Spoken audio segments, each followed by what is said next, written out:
Hola, hola, hoy vamos a hablar sobre lo que es la medición de flujo y nivel. Yo, Kena Donado, y mis compañeros Ángel Mercado y Edmundo Mínguez.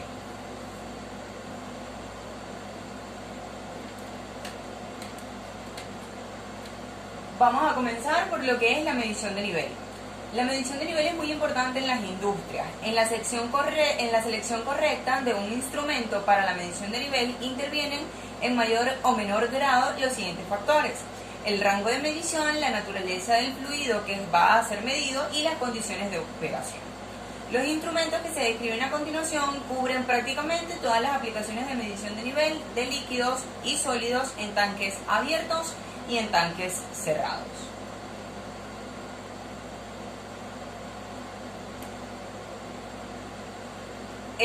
Como vamos a hablar de los instrumentos, vamos a ver qué emplean los instrumentos de medición de nivel de líquidos en tanques abiertos y en tanques cerrados, que estos se clasifican dentro de varias categorías. Los hay visuales, de presión o cabeza hidrostática, de contacto directo como los flotadores, los que utilizan las características eléctricas del fluido y los que emplean la radiación de energía. Vamos a hablar primeramente de lo que son las mirillas e indicadores de vidrio. Este método es uno de los más antiguos y simples para la medición continua de nivel de líquidos contenidos en un tanque, bien sea abierto o cerrado, y se usa solamente cuando se requiere la indicación local directa del comportamiento del proceso y cuando el líquido es apreciablemente líquido. Las mirillas y los manómetros de vidrio consisten simplemente en un vidrio transparente o tubo plástico adjunto al tanque, como se observa en la figura que tenemos acá. De tal manera que la cabeza del líquido en el tubo sea igual al nivel del líquido en el tanque. Si se coloca una escala calibrada marcada en el tubo o fuera de este, nos proporciona un medio conveniente para leer el nivel en centímetros, pulgadas, pies o bien sea en unidades de volúmenes como litros, metros cúbicos, etc.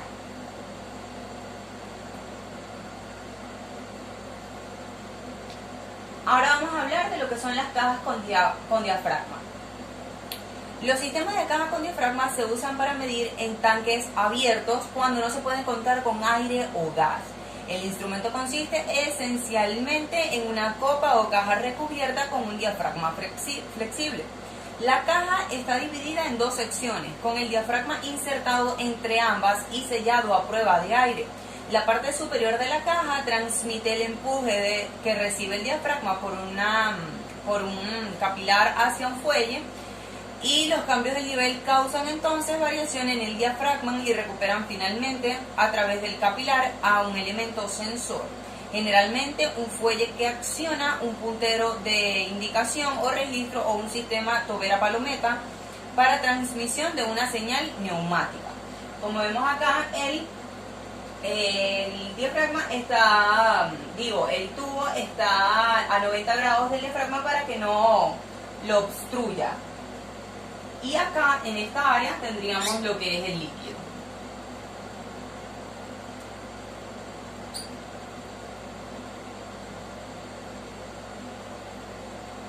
Vamos a hablar ahora sobre lo que es el transmisor de presión diferencial con brida y diafragma. Este es uno de los instrumentos del tipo de diafragma más ampliamente utilizado para la medición de nivel con el principio de la presión hidrostática, sobre todo en aquellos procesos que tienen sólidos en suspensión, y además es el transmisor de presión diferencial bridado. En la primera imagen que tenemos acá, se muestra la celda de presión diferencial y diafragma con extensión que se usa cuando el líquido con sólidos en suspensión puede dejar sedimentos sobre las paredes interiores del tanque, y esto pudiera impedir que el diafragma esté en contacto con el líquido, perdiéndose presión en la lectura. El diafragma con extensión se debe instalar de tal manera que quede embutido dentro de la pared interior del tanque, como lo vemos acá. Aquí tenemos la pared, él está dentro de la pared del tanque. Y en la segunda imagen, que es esta que tenemos acá abajo, se ve el transmisor de presión diferencial con diafragma al ras.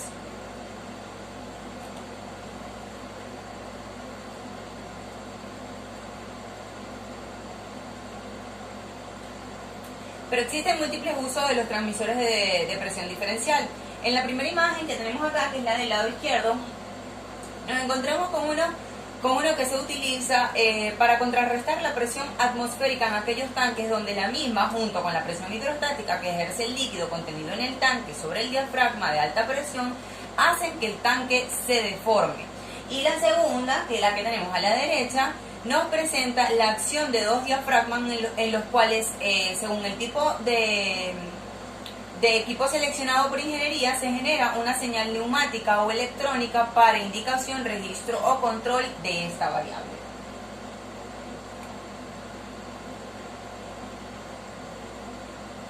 Ahora vamos a hablar sobre el flotador y desplazador.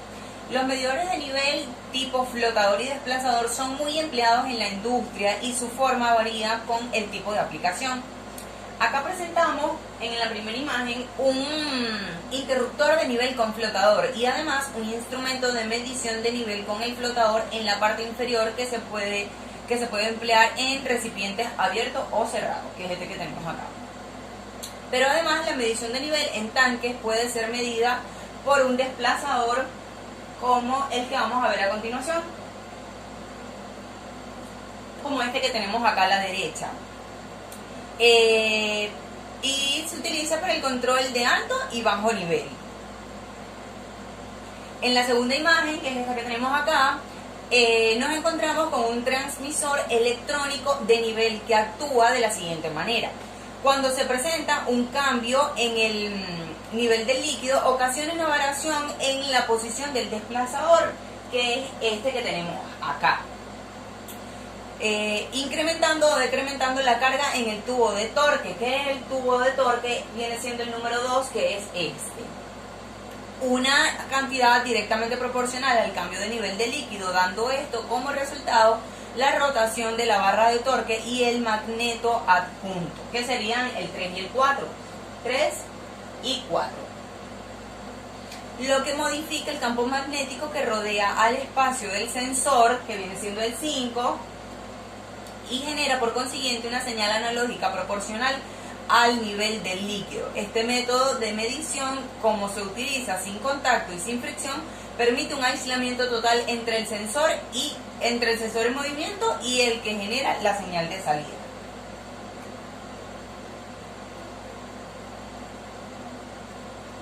Veamos ahora lo que es el flotador y cable. La medición directa de nivel de líquidos en tanques abiertos se lleva a cabo frecuentemente por el método del flotador y el cable, pero está limitado a líquidos limpios, ya que en aquellos que tienen partículas o sólidos que pueden adherirse al flotador se falsearía la lectura. La medición por medio del flotador y cable es muy usada en las plantas de tratamiento de agua y en la mayoría de los tanques de almacenamiento de petróleo y sus derivados.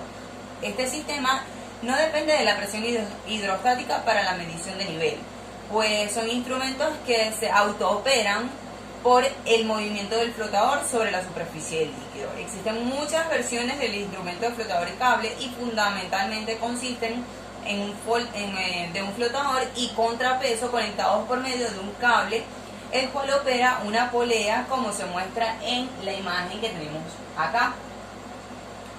El flotador, al subir o descender con un nivel de líquido, hace que la polea se mueva y de esta manera el movimiento vertical del flotador se transforme a una medición uniforme de nivel que puede ser usado para indicación, registro o control.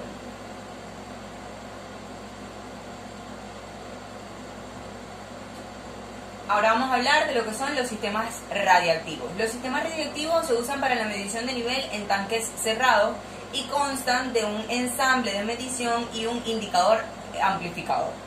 El ensamble de medición contiene una fuente radiactiva como radio, cesio o cobalto y la celda detectora de radiaciones, que puede ser de la forma de un contador Geiger o una celda diseñada especialmente para ionización de gas. La celda detectora produce una señal eléctrica proporcional a la intensidad de los rayos radiactivos y esta señal se amplifica para que produzca una medición en unidades apropiadas de nivel.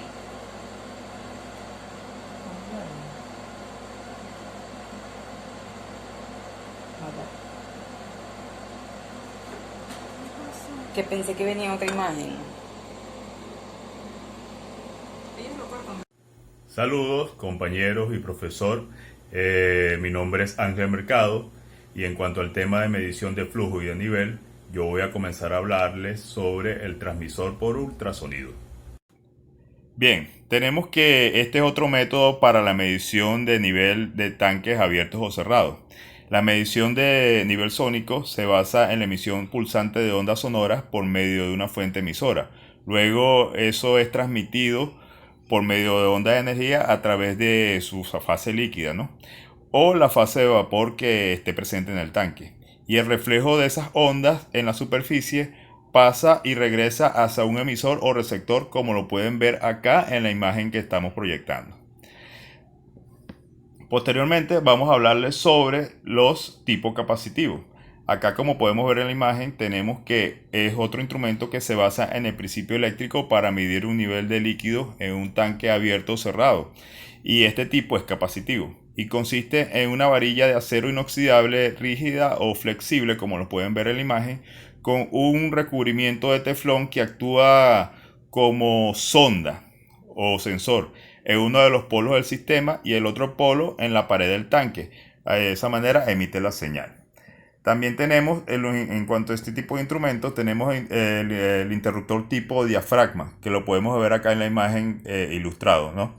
Esta unidad emplea un diafragma flexible, el cual está compuesto o está expuesto a un material sólido en un tanque de almacenamiento. En cuanto el nivel de sólido se eleva, la presión que causa el peso del material fuerza el diafragma, ¿no? En cierto modo, contra el mecanismo de contrapeso que actúa sobre el interruptor de manera mecánica, y la señal puede ser utilizada o puede ser recibida en un tablero de alarma, ya sea para el arranque o paro de cualquiera de estas compuertas de llenado del tanque. Ahora vamos a hablarles, o les voy a hablar sobre los instrumentos tipo paleta.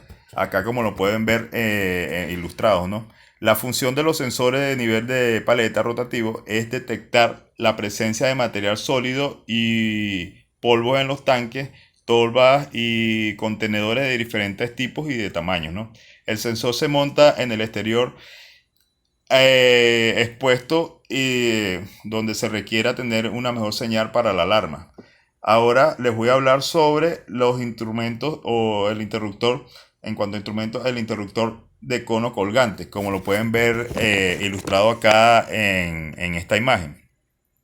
En la imagen, un instrumento de cono colgante que consiste en un interruptor que se encuentra dentro de la caja de prueba a prueba de polvo, y este tiene una especie de collarín, la cual se suspende en el cono, y cuando el nivel del material sólido se eleva y se expone en contacto con el cono, este actúa o acciona un interruptor que puede accionar una alarma u otro equipo que de ser requerido. Ahora les voy a hablar sobre, en cuanto al instrumento de medición de nivel, les voy a hablar sobre el interruptor tipo celda, que lo podemos ilustrar acá en la imagen. Cuando se requiere controlar el nivel de un material sólido que tenga una conductividad eléctrica muy alta, se puede utilizar este detector de nivel, como lo podemos ver acá mostrado en la imagen. Cuando el material hace contacto con un electrodo, se acciona una alarma u otro equipo de ese tipo, ¿no? Para ser requerido en ese momento para la utilización de este equipo en cuanto al llenado de un tanque. Ahora, les voy a hablar sobre los instrumentos de medición continua. Los instrumentos de medición continua de nivel de sólidos permiten una medición en toda la gama de cambio que éste pueda tener, y se emplea en fuentes nucleares y radioactivas, unidades capacitivas y sónicas como las que he descrito anteriormente a lo largo de esta exposición. Ahora también, en cuanto a esto, ha sido toda mi exposición, y posteriormente mi compañero Edmundo Minguet le estará hablando sobre la medición de flujo. Buenas, profesor, compañero. Yo les vengo a continuar con lo que es la exposición de nivel y flujo, en esta parte con lo que es el flujo másico. Decimos que el flujo másico se relaciona a las unidades de masa que fluyen por unidad de tiempo. El flujo másico se calcula por el producto de lo que es Q por P, sabiendo que P es la densidad de un flujo. Entonces, para calcular el flujo másico, este se puede calcular a partir de lo que es el flujo volumétrico. El flujo volumétrico, este es el que fluye en un determinado intervalo de tiempo. Entonces, si tenemos que para calcular el flujo másico, es a partir del flujo volumétrico, conociendo también lo que es la temperatura, la presión del fluido, estas dos afectarían su densidad y por ende la cantidad de masa de fluido que pasa por un determinado punto de la tubería se le llama lo que es flujo másico. Si se compensa el flujo volumétrico contra cambios de temperatura y o presión, se puede obtener una medición de flujo másico real. La relación entre temperatura, presión y flujo másico se expresa de la siguiente forma. Tenemos que M es igual a el producto de K por A por la raíz cuadrada del intervalo P entre 1 de 1 entre T. Decimos que M es la masa de flujo másico, K es el coeficiente de flujo que relaciona lo que es las características de la tubería y el flujo. Tenemos que A, como sabemos, es el área transversal de la tubería, el delta P es la presión diferencial, P sería la presión y lo que es T sería la temperatura. Pasamos ahora a la siguiente diapositiva, lo cual es el tubo de Venturi, que es uno de los sensores intrusivos. El tubo de Venturi es el medidor de flujo más exacto. Por supuesto, esto si lo tenemos calibrado apropiadamente. Un tubo de Venturi tiene una entrada cónica convergente, una garganta cilíndrica y un cono divergente de recuperación. No tiene proyecciones dentro del fluido, esquinas abruptas o cambios súbitos en el contorno, como podemos ver en la imagen. La sección de entrada del tubo decrece ocasionando el aumento de la velocidad y la disminución de la presión. La baja presión es medida en el centro de la garganta, donde tenemos ahí de esta forma. Esta garganta es cilíndrica, ya que allí es donde alcanza el menor valor y tanto la presión como la velocidad son constantes. El cono de recuperación permite el aumento de la presión de tal forma que la pérdida alcance un máximo de un 25% y un mínimo de un 10%. La alta presión sería medida aguas arriba. Aquí pasamos a la siguiente página. Vemos un esquema ahora de lo que es el tubo de Venturi con las secciones que ya les expliqué, lo que es la garganta, la salida y la entrada del tubo de Venturi. Pasamos al siguiente sensor intrusivo y es el tubo de flujo DAL. El tubo de flujo DAL tiene como relación presión-pérdida de presión mayor que lo que sería la del tubo Venturi. Es más completo y comúnmente usado en aplicaciones de gran flujo. El tubo DAL consta de una sección corta y recta de la entrada, como podemos ver, seguida de una abrupta reducción del diámetro interno. Esta sección de entrada es seguida de un cono convergente de entrada y un cono divergente de salida. Los dos conos están separados por lo que es un espacio, como vemos. Tenemos la entrada grande, se disminuye el diámetro en la mitad y la salida del cono. ¿Cierto?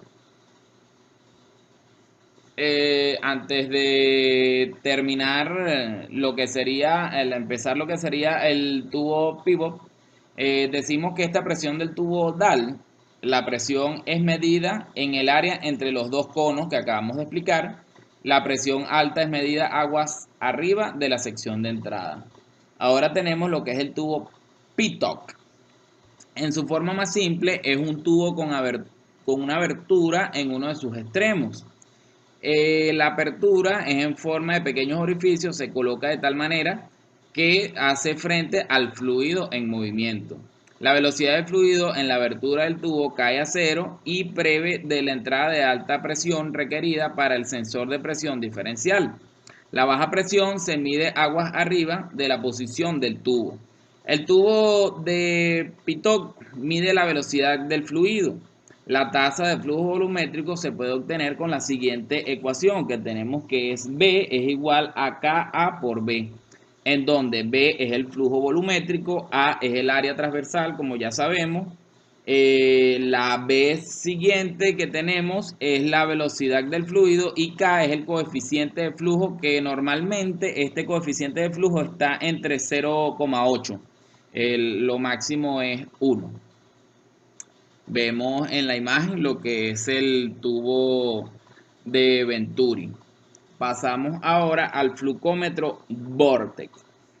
Antes de explicar lo que es el flujómetro Vortex, tenemos que explicar la técnica del Vortex. Esta es una técnica para medición de flujo de amplia aceptación en la industria, que aunque no tiene partes móviles, produce una señal en frecuencia que varía linealmente con la tasa de flujo.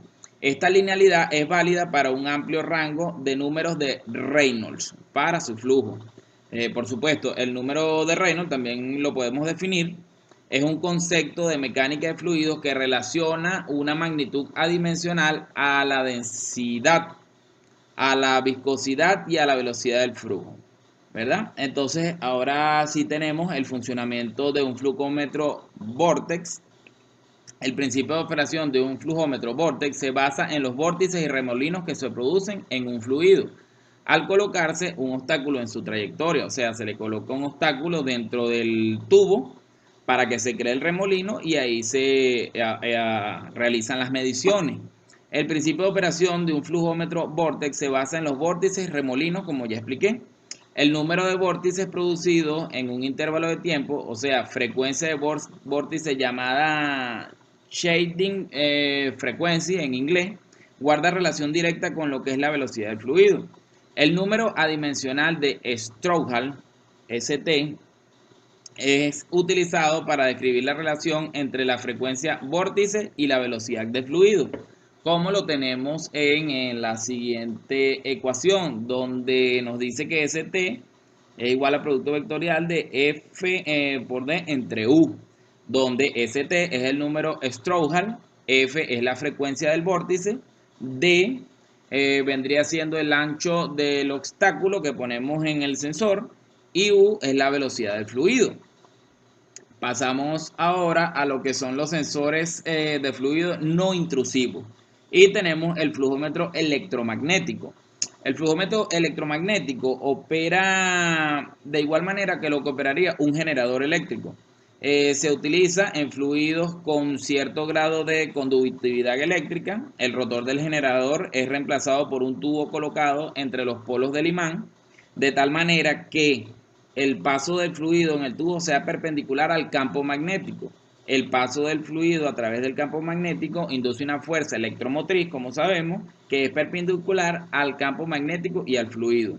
Esta fuerza electromotriz puede ser medida con la ayuda de electrodos en el tubo conectado a un galvanómetro o lo que sería su equivalente.